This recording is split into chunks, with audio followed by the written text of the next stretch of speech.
So today's talk is entitled Country Law, Autumn Traditions, and it's given by Dr Sophie Hollinshead. Sophie worked at the University of Nottingham for over 25 years as a lecturer in interdisciplinary humanities within the School of Adult Education. And although she originally studied art history, her research interests expanded into the field of landscape and culture, and her PhD explored the transformatory potential of landscape on the individual. The impact, influences, and traditions of place are what inform Sophie's current research. Sophie is particularly interested in the landscapes of East Midlands, their history and heritage. Sophie also did a wonderful course for us back, I think, February, early this year, on country law, and I can see that there are a few graduates from that course with us this afternoon, so welcome to you all. So I will hand over to Sophie now, and I hope you'll enjoy the talk, and I look forward to all the questions at the end of it. Thank you. Over to you, Sophie. Thanks, Helen. Afternoon, everybody. Yeah, I've spotted a few familiar names and faces already, so that's really great to see people back again, as if you hadn't had enough of me already. Wonderful. So, yes, I'm back and talking about autumn this time. And I think in putting together this session, it's been quite interesting for me, really, just thinking about.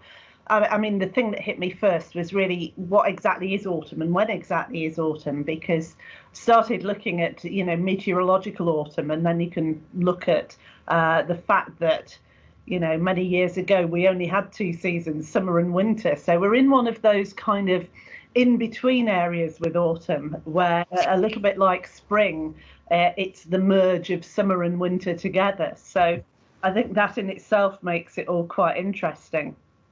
And as with the other talks in the course that I did, we're going to look at a variety of sort of different things associated with autumn and primarily the countryside this afternoon. So just thinking about some of the sort of seasonal things that go on, food, folklore, the kind of traditions that maybe we used to have but don't really practice anymore, but also some of the ones that, of course, we're really familiar with. And this last weekend, I'm sure some people might have had a pumpkin outside their house or welcomed some trick-or-treaters. So just to begin with, really, and I think probably this time last year when I started talking about autumn traditions, winter traditions, I probably said almost exactly the same thing, which is there are three provisos, really, when we start to look at the traditions of Britain. One is that, of course, the calendar changed in 1752. So you had that move from the Gregorian to the Julian calendar, and that famously led to the loss of 11 days, actually in November. So that seems quite apt as well to mention that now. So you often get traditions at this time of year that are referred to as, say, Old Halloween or Old Michaelmas, because you've got the new calendar and the old calendar operating together.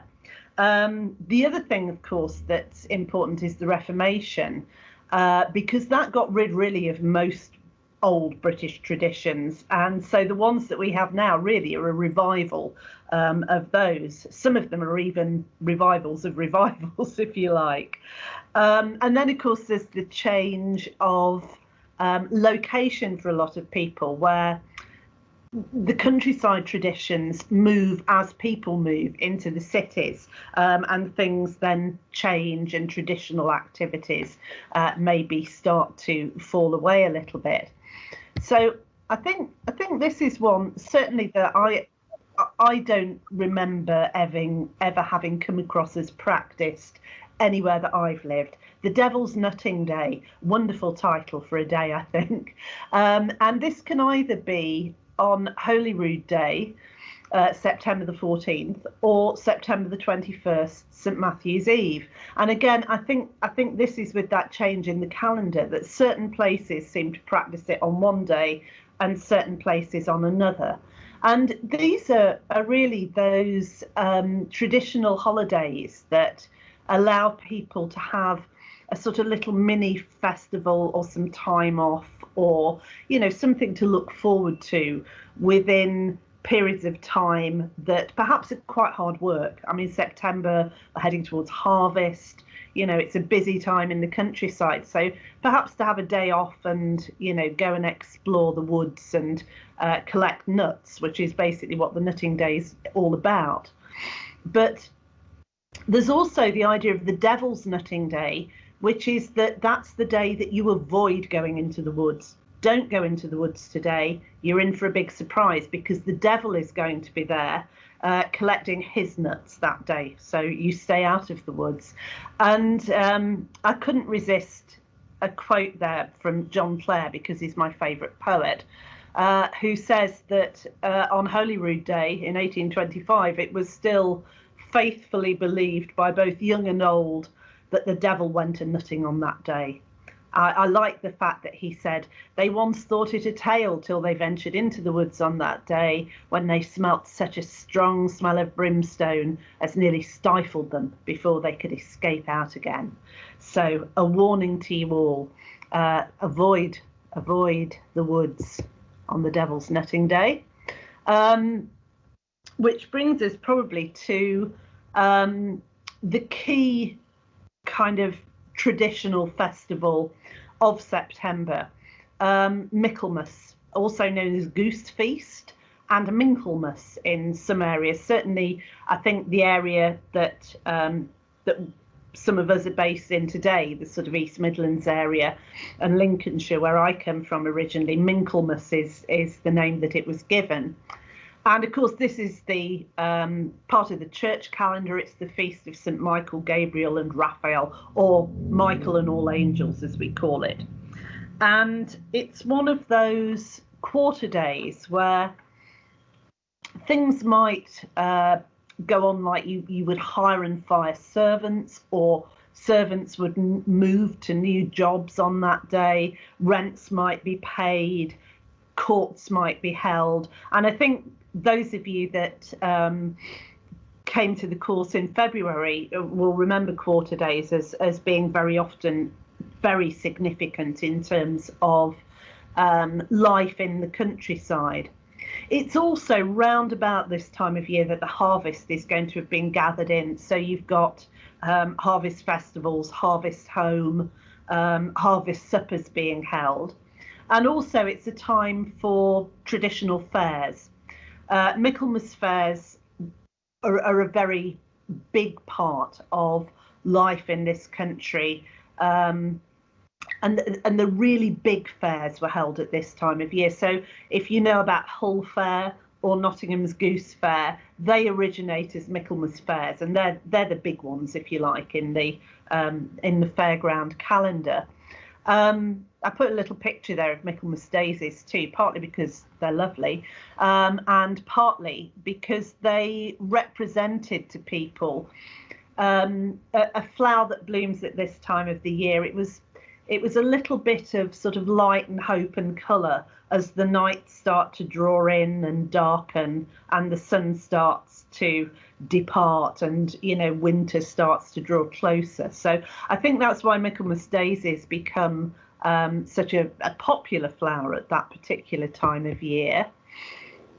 And we mentioned geese, and Michaelmas is the time to eat geese. Goose fairs, as I said, were, you know, a popular thing.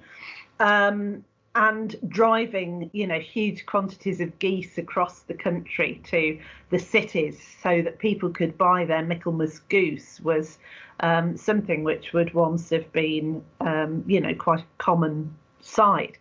But if you eat goose on Michaelmas Day, you are ensuring your prosperity for the year. So I hope everybody ate goose on the 29th, unless you're vegetarian, in which case, absolutely not. It's also the day when you don't collect blackberries anymore.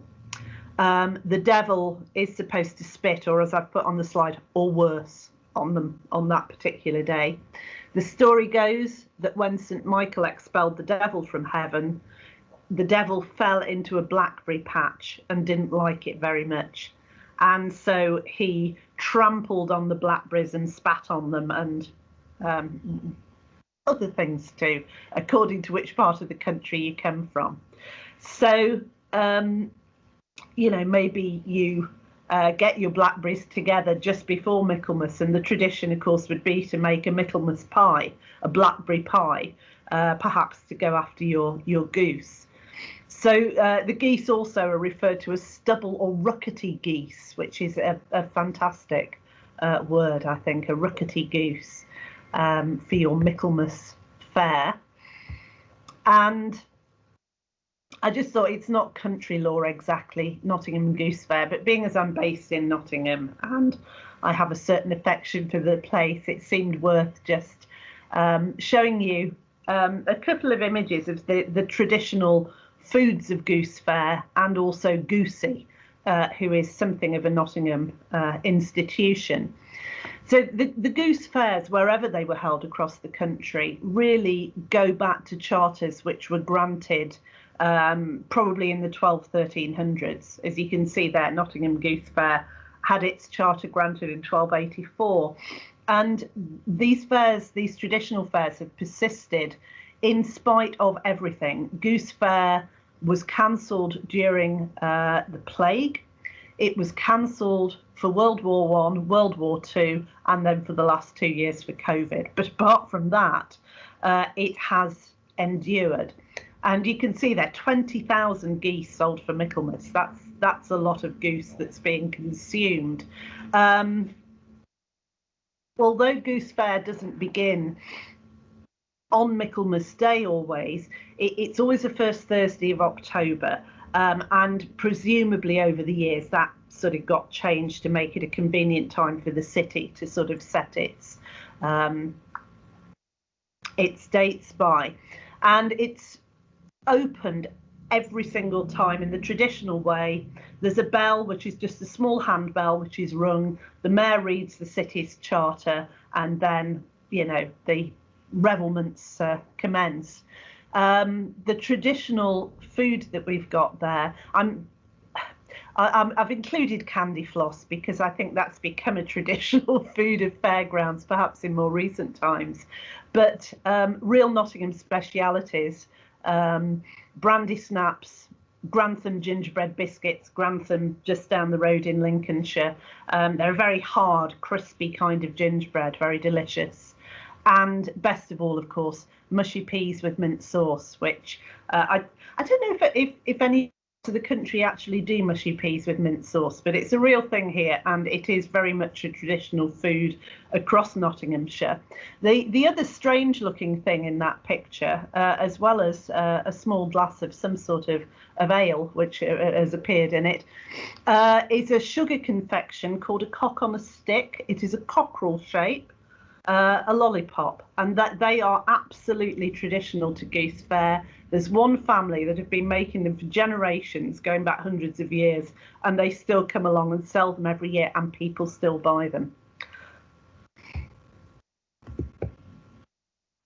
So while we're talking about food, autumn is, of course, the time when foragers really have the most fantastic time in the countryside, because it's when there's a wealth of free food, but also, you know, everything is coming to literally fruition. So lots of edible mushrooms. I always include that quote when I'm talking about mushrooms, because it's a lesson well learned that mushrooms are edible, some of them only once. So, you know, if you're going out foraging for mushrooms, be very careful. But there's all the other things. We talked about the Devil's Nutting Day, but a lot of places during September and early October would have nutting days where you would just go out into the woods, you'd take a picnic, and people would just collect vast quantities of nuts.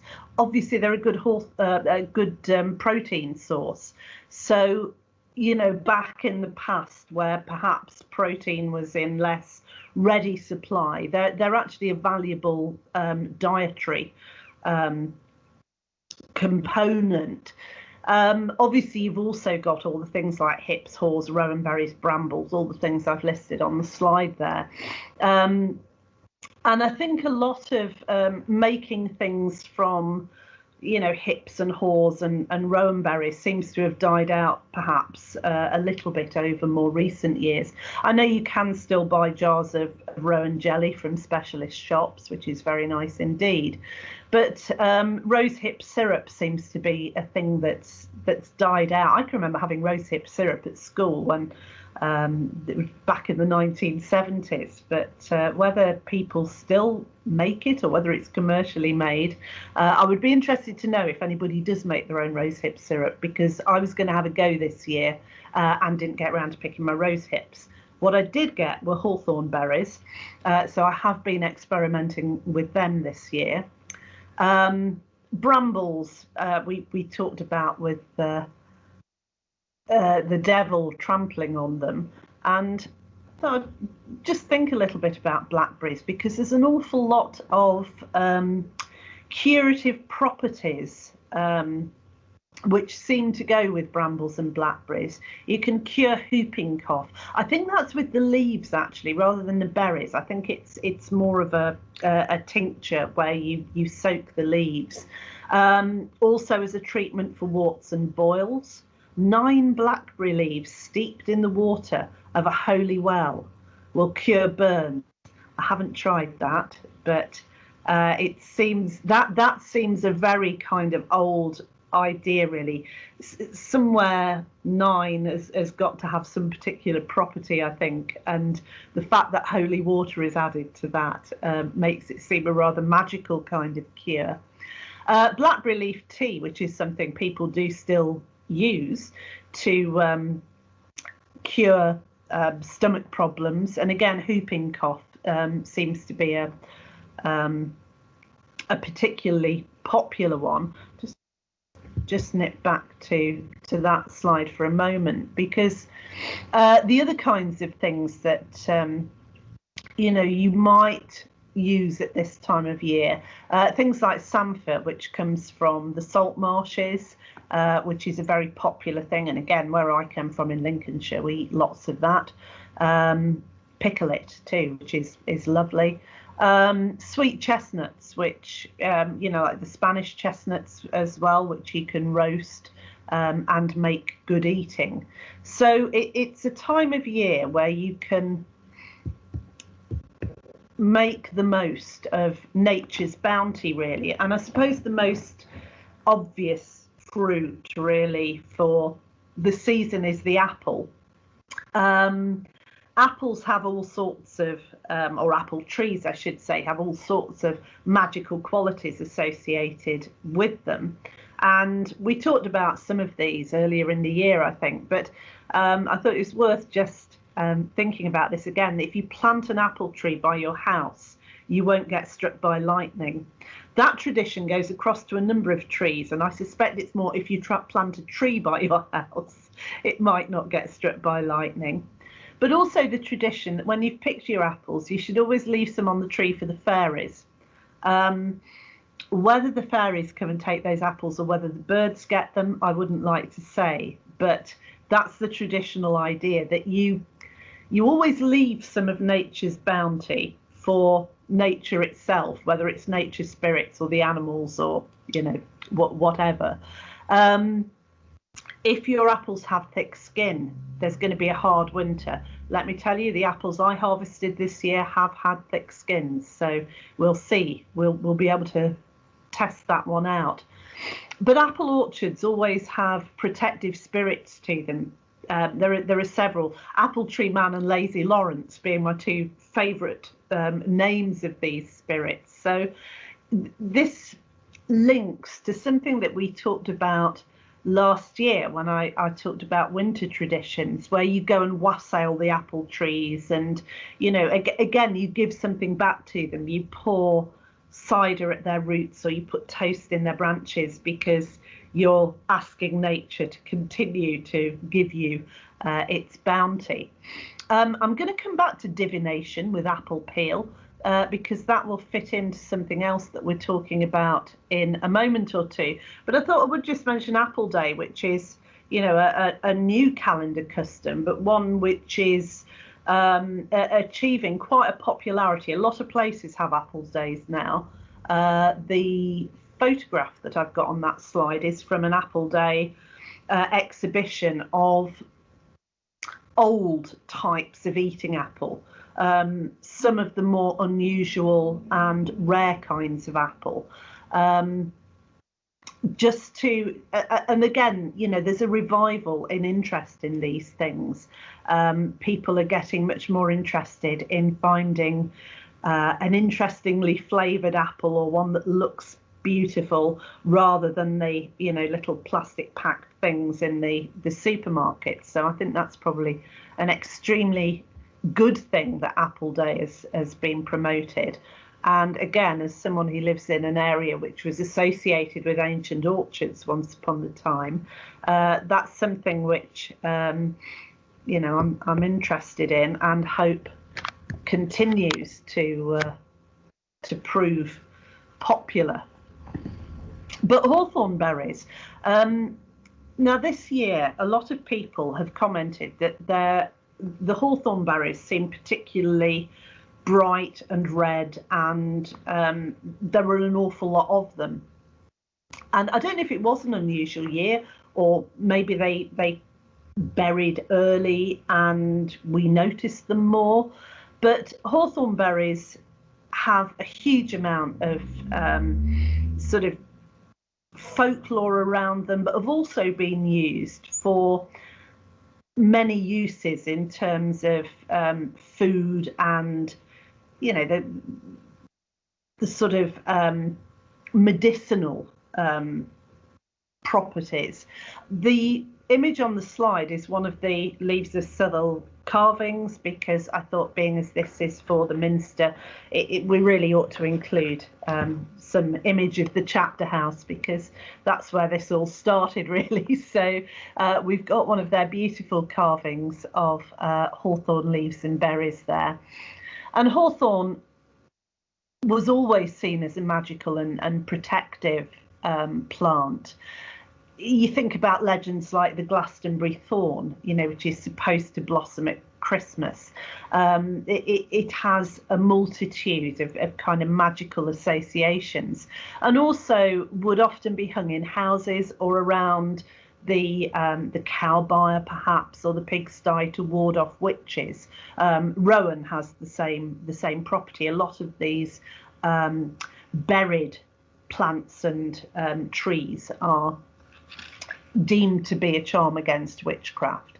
But hawthorn berries are very, very rich in vitamin C, and traditionally have had the reputation of being good for treating heart disease.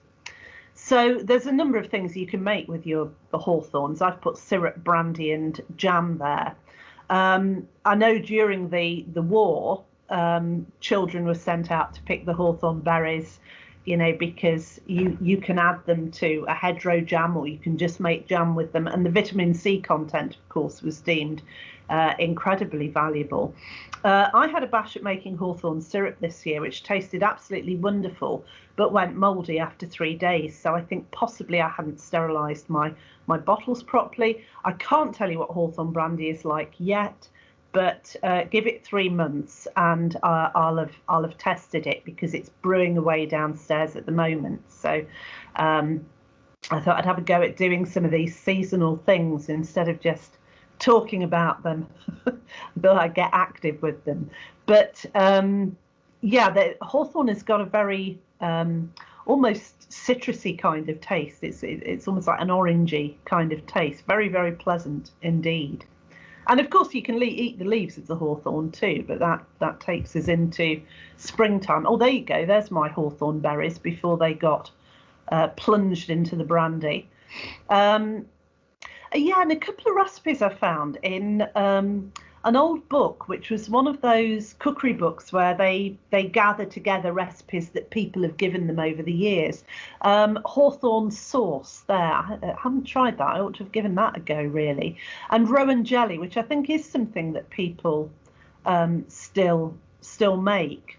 I noticed that includes crab apples as well, which is something that I left off the list. But I don't know if people still make crabapple jelly, but that was something of my childhood, that we used to go and collect crab apples off we had a big tree on the school playing field, and we all used to go and get the crab apples, take them home to our mums so that they could make crabapple jelly and crabapple jam with them.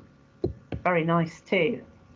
Which brings us really to this last weekend, All Hallows Eve. Also known as Hallowtide or Halloween, which is, of course, although we associate it with all the kind of supernatural stuff now, this is a church festival.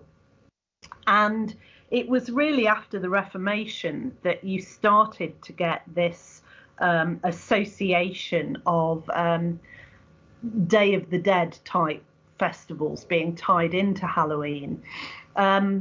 That was a turnip lantern that I made last year. You can see that my skills at carving a turnip lantern are pretty grim, but he served his purpose. So a jack of lanterns, or a punky made of a mangle or a turnip, or a swede if you prefer, is the traditional British Halloween light. Obviously now pumpkins have taken over big time.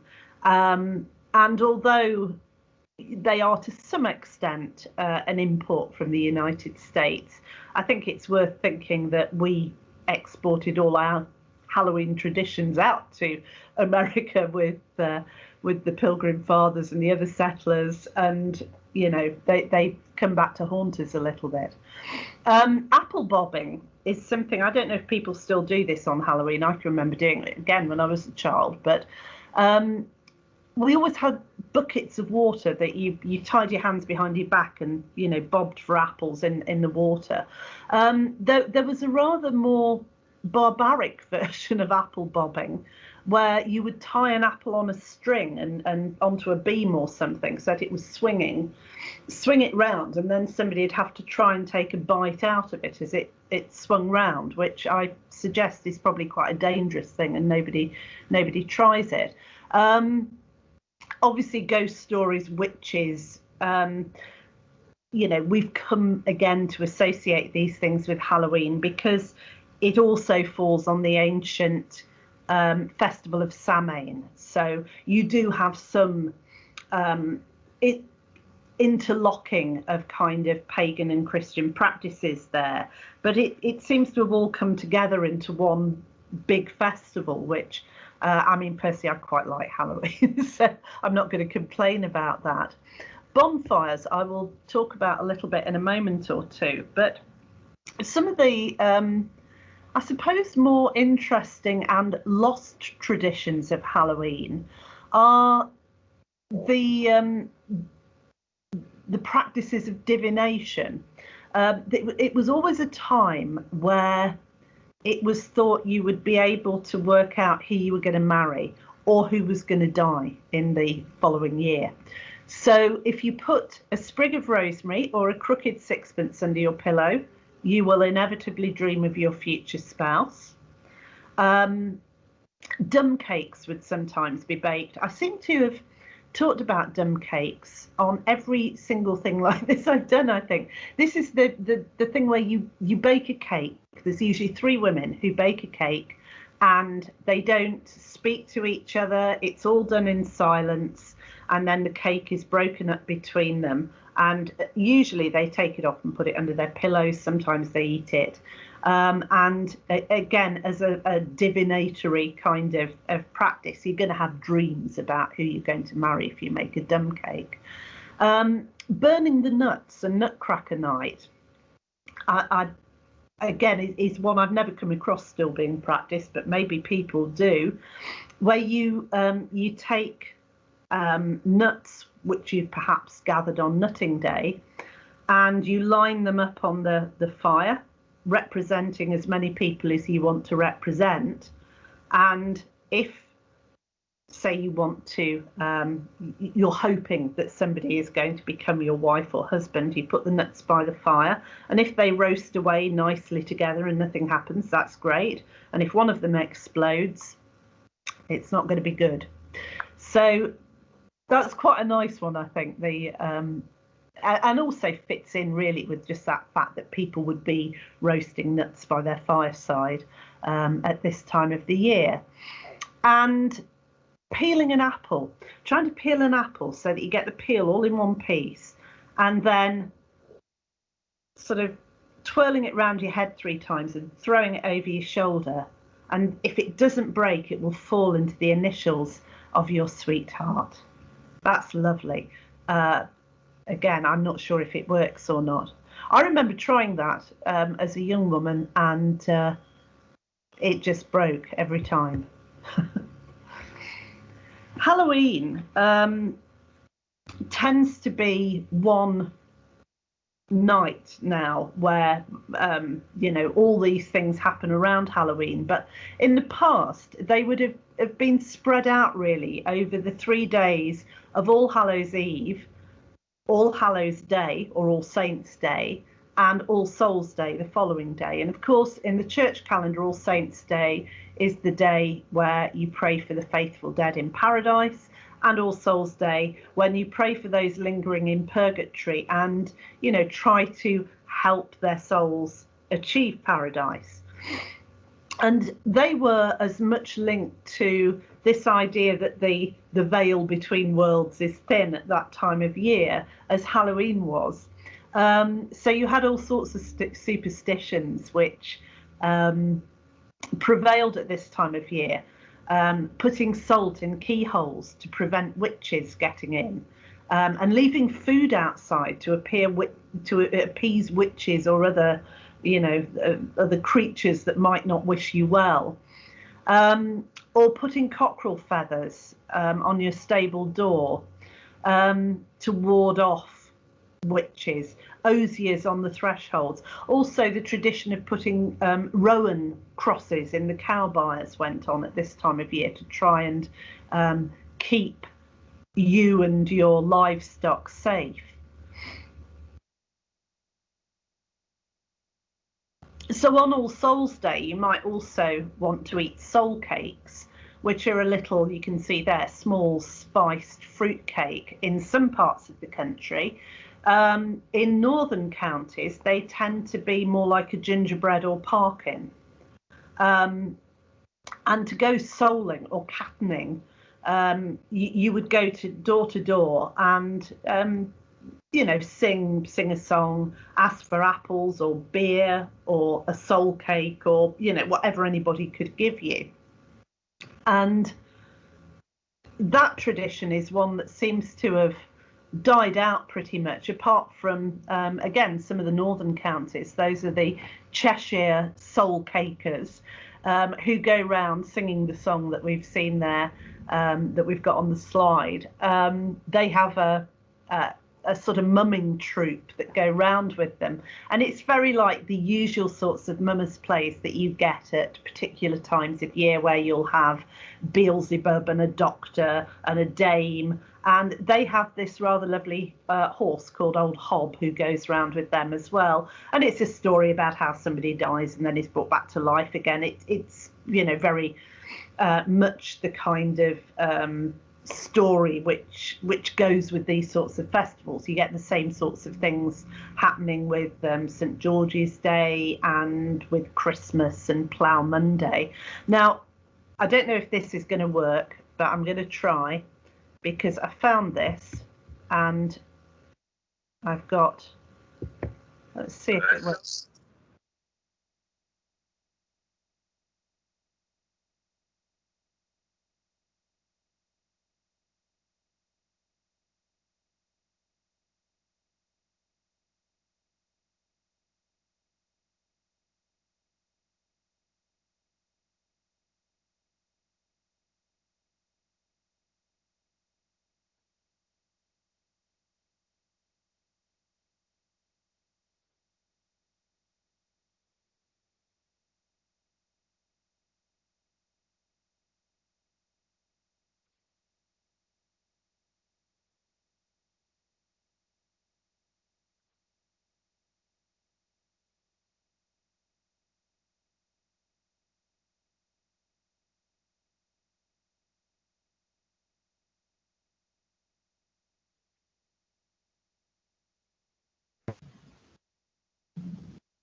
it forward, sometimes you could click the thing on there.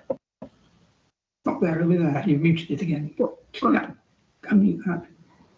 Should we turn that?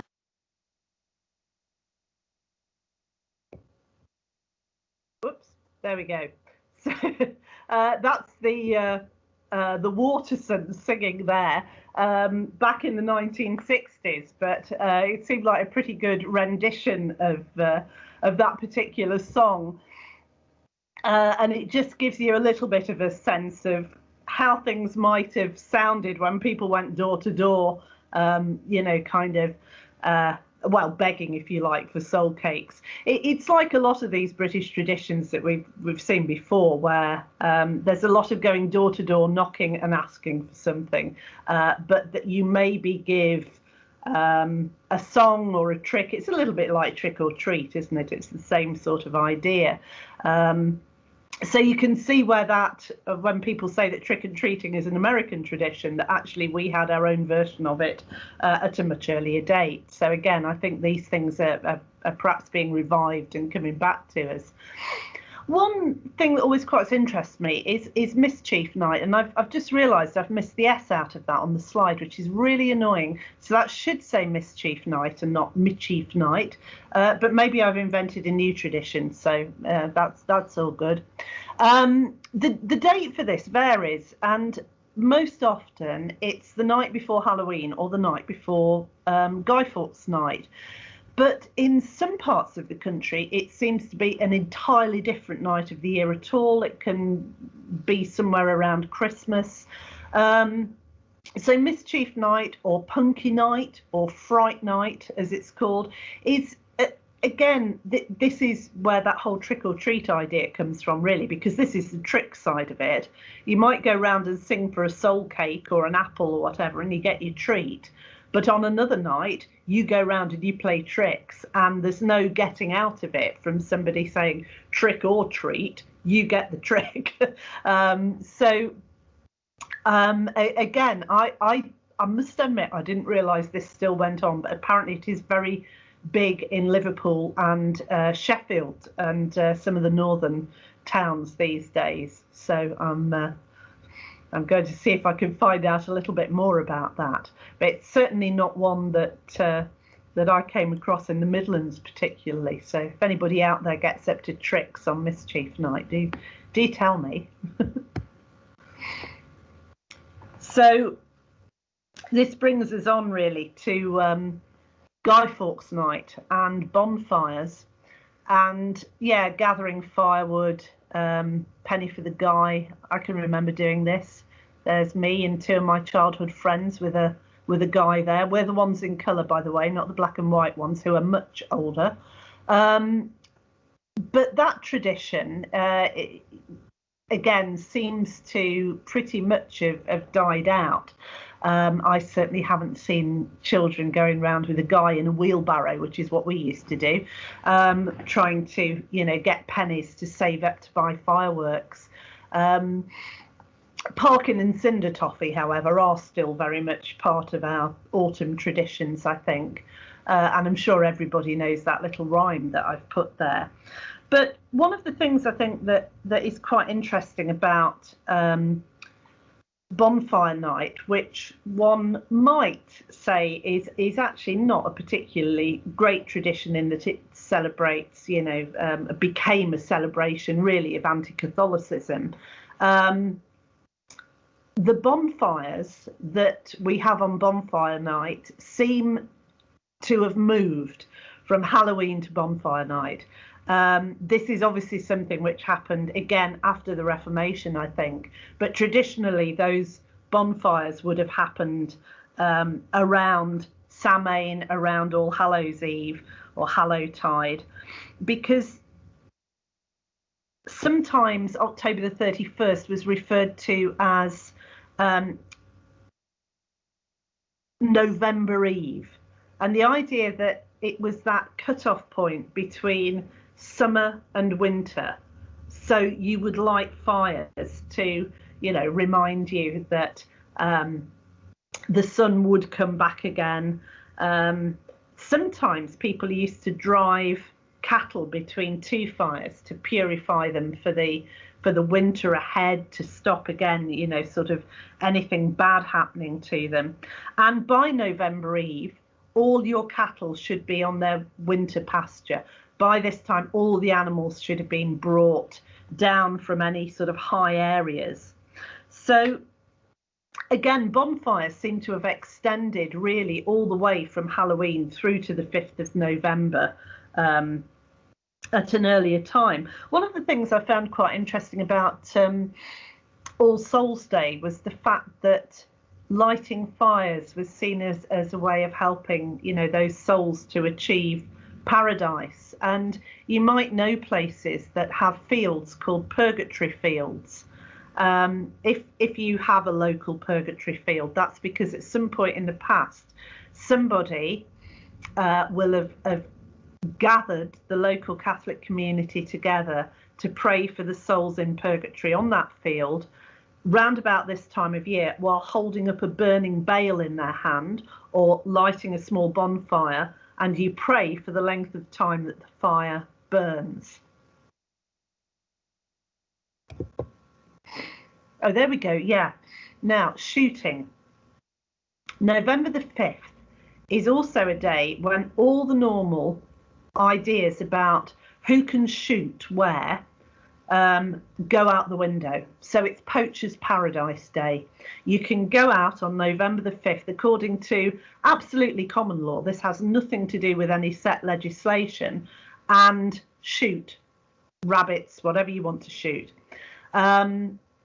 There are all sorts of stories about, you know, the local squire finding a poacher on his land on that day and not being able to do anything about it because by tradition, you could go anywhere. You could go onto your neighbour's land and shoot. You could shoot wherever you wanted to.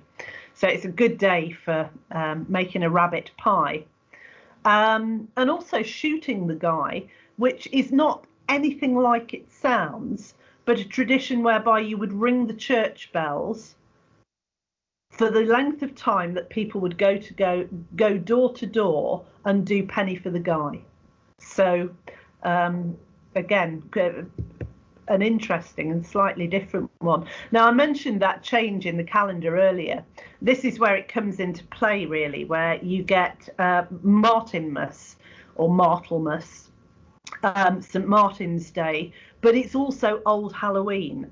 So some of the kind of traditions that you might associate with Halloween actually happen 11 days later when you get to Martinmas. But it's another of those days where farm labourers might change their positions, they might move.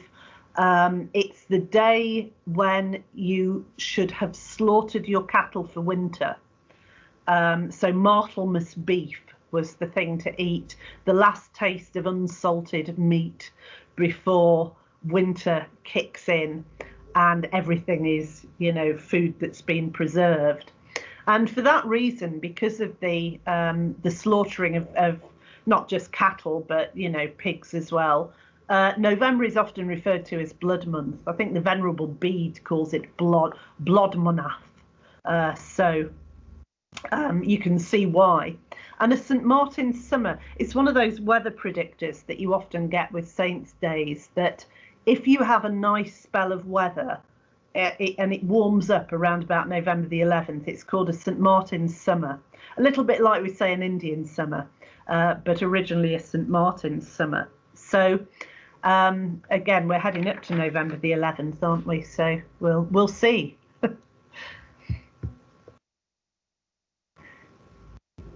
Killing the pig was obviously something which would apply to almost every country person, every village. Pig killing was you know, a major thing in November. Of course, that's when you slaughter animals because it's cool. It's a time of year where things will stay fresh a little bit longer while you cure and prepare them. And the tradition was that for each person who killed the pig in the village, you would take your neighbours a plate of what was called pig's cheer or pig's fry. Pig's fry would be little bits of all the offal, maybe some sausages, a bit of meat, you know, usually included what's called the caul, which is a type of fat, and also what you call skirt or apron fat, which is a sort of crinkly fat, which you roast a bit like crackling and then put on the top of the pig's fry. And it was always that you had to return the plate unwashed to the person who gave it to you. You must never wash the plate that the pig's fry arrived on. It always had to go back unwashed. Quite where that originates from is fascinating, but if anybody has any ideas, you know, let's talk about that, because that was certainly something which was still traditional, well, certainly within my mother's lifetime, because she can remember doing it, taking the pig's fry to the neighbours and then coming back with the plate to wash at home, because that was what you did. And yeah, after St Martin's Day, you get the 40 days of St Martin, something that we really don't, I think, kind of celebrate widely now, although obviously it's still there as part of the church calendar. But this was a period of fasting. You can see how it works, that you've killed the animals, you've had a good meal of pig's fry and, you know, all those things. You've had your Michaelmas goose, and then there's this period of fasting which really goes up almost to Christmas. So this is the origin really of the idea of Advent. It becomes contracted to December eventually, but traditionally this would have been the start of the fast leading up to Christmas. But it's another of those weather predictor days with lots of little rhymes that tell you what's going to happen. So if ducks do slide at Martinmas at Christmas, they will swim. If ducks do swim at Martinmas at Christmas, they'll slide. So in other words, if it's icy at Martinmas, it'll be a mild Christmas. And if it's mild at Martinmas at Christmas, it's going to be really cold. So there's a lot of those sorts of weather predictions, I think, where it's always what happens on a particular day. Christmas will be the polar opposite of that. And this will be the final sort of tradition, I think, for today, Stir Up Sunday. This is something that does still very much go on, I think. I know a number of people who do Stir Up Sunday, but it was the last day to make your Christmas puddings so that they had time to mature before Christmas. And the reason it's called Stir Up Sunday is because of the collect of the day, which starts, "Stir up, we beseech thee, O Lord." So Stir Up Sunday becomes a tradition. And some places you stir your Christmas pudding 3 times. Sometimes every member of the family stirs the Christmas pudding, and in some places men stir clockwise, women stir anti-clockwise. So again, you know, it's a range of regional kind of approaches to a lot of these things. And I think that is the, oh no, I've got St Clements there. Couldn't forget St Clements, especially as this involves the fantastic tradition of firing the anvil, which is one of my favourites. St Clements Day, or Old Clems Night as it was known, is a holiday associated with metalworkers and smiths. And very often, certainly during the Victorian period, guilds of metalworkers or smiths would have processions through towns and villages, singing the blacksmith's anthem, which goes by the fantastic name of Twankydillo, which just sounds like something from, I don't know, Rambling Sid Rumpo rather than you know, a genuine folk song, but it really is. Firing the anvil, you shove a load of gunpowder into the hole in the anvil and then whack it. So you get these sparks and explosions that come out of the anvil. So I think St Clement's Day is something that definitely ought to be revived because it sounds jolly good fun. And similarly, St Catherine's Day, which is right at the end of November, well, the 25th. I think I'd put the phrase cattening on one of the other slides, and this is because Catton cakes or Catherine cakes are really very similar to soul cakes. This is almost the same tradition, but for another saint a bit later on in the month. And these were traditionally made in areas that specialised in lace making. So again, from my point of view, being in the East Midlands, this is quite an interesting one because, you know, I'm in Nottingham. This is, you know, lace making central, or used to be, in this part of the world. So like soul cakes, they're a lightly sort of spiced fruit cake. And actually, these kind of cakes that go with particular saints' days tend to be very much the same. Easter sort of traditional cakes tend to be quite like this too. So I think that really is the last of my, yes, it is, the last of my traditions, the St. Catherine's cake. So I will open things up to discussion and questions and anything you want to say really now. Yeah, let's hear what everybody else wants to say. Thank you, Sophie, for that. That was absolutely fantastic. I just want to actually add to that when you were talking about Mischief Night, that in the 1980s and 90s in Hyson Green and Radford area in Nottingham, Mischief Night then was still practiced. I don't know if it still is today, but that's really not that long ago. So so it was interesting to see you mention that. I don't know if anybody else has any questions or any comments they want to add to some of their traditions, perhaps, that come from their areas.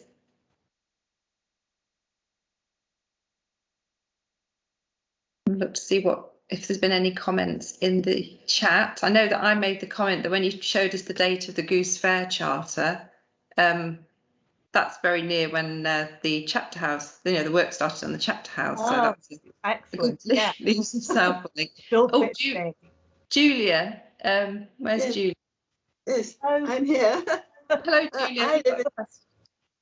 I live in Northern Ireland, and they do practice Halloween. It's much more of an event. I mean, November the 5th, they don't think about. But I would always have ready a basket full of treats for children coming knocking at my door. Very often they would dress up, but of course with the lockdown you don't get so much of that now. But going back a few years, you would be rather loath to not give a treat because people would play a trick on you.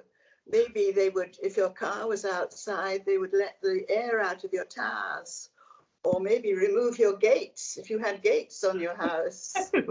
So it was very wise to always have treats ready in case somebody came knocking at your door.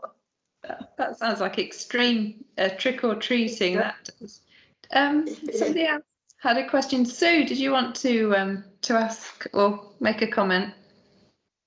Hello. Yeah, well, the gate thing actually. Partly because it was a good source of wood for your bonfire on Bonfire Night, so it sort of served a dual purpose of a trick, but also a useful source of wood. The other thing was, so you were saying about easy, yay, about 3 women traditionally cooking the duck cakes, and that just made me think of whether that's connected to the sort of 3 fates or the Norns, where you have the idea of, that's past, future, and divination. That was that was just a thought. Yeah, I hadn't thought of that, but you're right, and it's always 3, isn't it? It's always this thing of 3. It's like the whole maiden mother crone thing as well, isn't it? You've got that always that triple aspect of the female. Yeah, I'm going to look into that. Very Terry Pratchett. Absolutely. Thanks, Sue. Any other questions, comments? Ruth, I know you put a few things in the chat. Is there anything that you wanted to add? Well, there's quite a lot of traditions around Halloween that that probably we didn't have time for, but Yeah. like the dressing up started as a way of scaring the spirits away. Yes, yeah. I could have done the whole thing on Halloween, I think. I know. It's fantastic, isn't it? Just how many things go on. I know. That idea of that if you dress up as devils and demons and ghosts, they're not going to get you because they're going to be scared of you. I love that. Yeah, you could have done the whole thing on Halloween. There's a whole.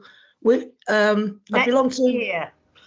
Yeah, I belong to All Hallows Church, and we opened the doors to trick-or-treaters on All Hallows Eve, and kind of show the other side of it, the other side of spirituality and everything. Because it's a real thing where I live. You know, people put pumpkins outside and dress up the houses if they're up for it, and it's the kids going around hunting and the dressing up, and it's a real community event. And there isn't any of the fear that goes with lots of other communities. Oh, that's great. So, Whereabouts are you, Ruth? Are you which part of the country are you based? I'm near enough you. I'm in Nottinghamshire. Oh right. Oh wow. Lovely. West Bridgeford. Oh wow. You're down the road. Yeah. No, that's really nice. I like that idea. I think it's Ruth frozen. Ruth is frozen. Oh no, she's. Oh, she's. I'm not frozen. I've just finished what I'm saying. But I could go on and on and on. But I've obviously looked into a lot of the things about Halloween. The whole because it begins at sunset as per the old Christian calendar. Because the festival begins with the first evensong at sunset. That's why it's All Hallows Eve, because it's in the evening. Of course. Yes. Yeah. Yes. Rather than the whole of the day being. Yeah. And like the same with Christmas Eve. And 12th night, which is why the night is important in 12th night. Yes, of course. Yeah. But I'm going on now. Right, feel free. It's interesting.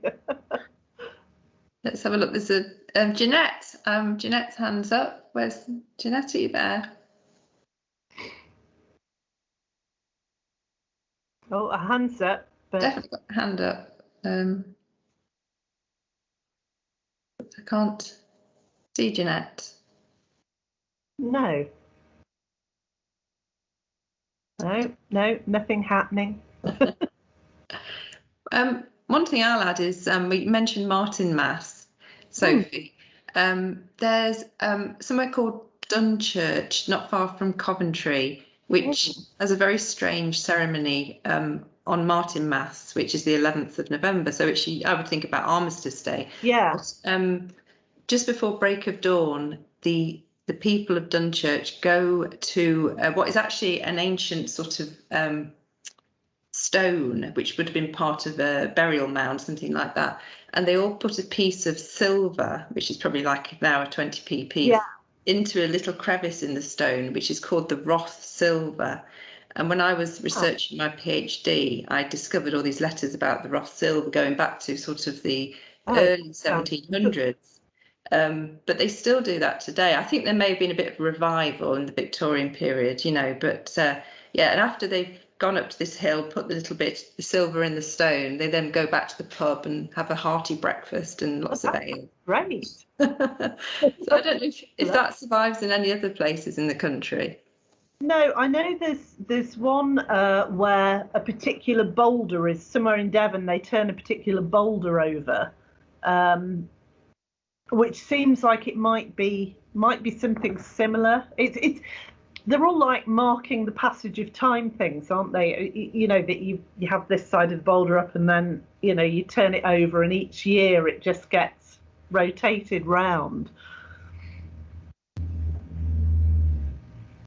So the only hand up I can see still is Jeanette. So but not sure if she's still with us.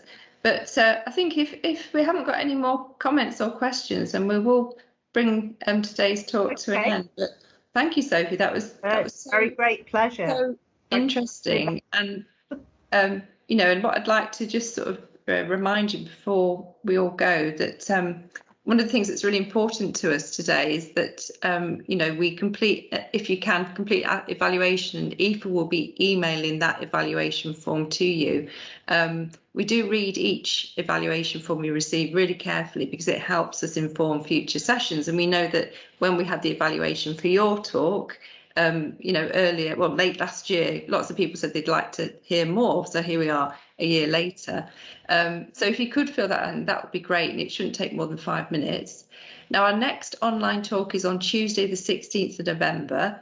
And this time we will be joined by Professor Philip Dixon. His talk's entitled Architects, Priests and Masons in the Middle Ages. And in this talk, Philip's going to look at the links between medieval patrons and builders to try to identify the aims of the people who paid for the work and the interpretation of these aims by the workers who tried to turn the objective into stonework, looking at both religious and secular buildings. So in some way, trying to interpret, well, we have some of these strange carvings, perhaps even in our chapter house, what they could mean in relation to the patron. So information and booking is available on our website now, okay? So Sophie, thanks again so much for an outstanding talk, and of course to the National Heritage Lottery Fund for providing the funds for us to do the essential conservation work on our wonderful building, and to help us provide events like this. So we hope to see you all again soon, everybody, and thank you so much for joining us today.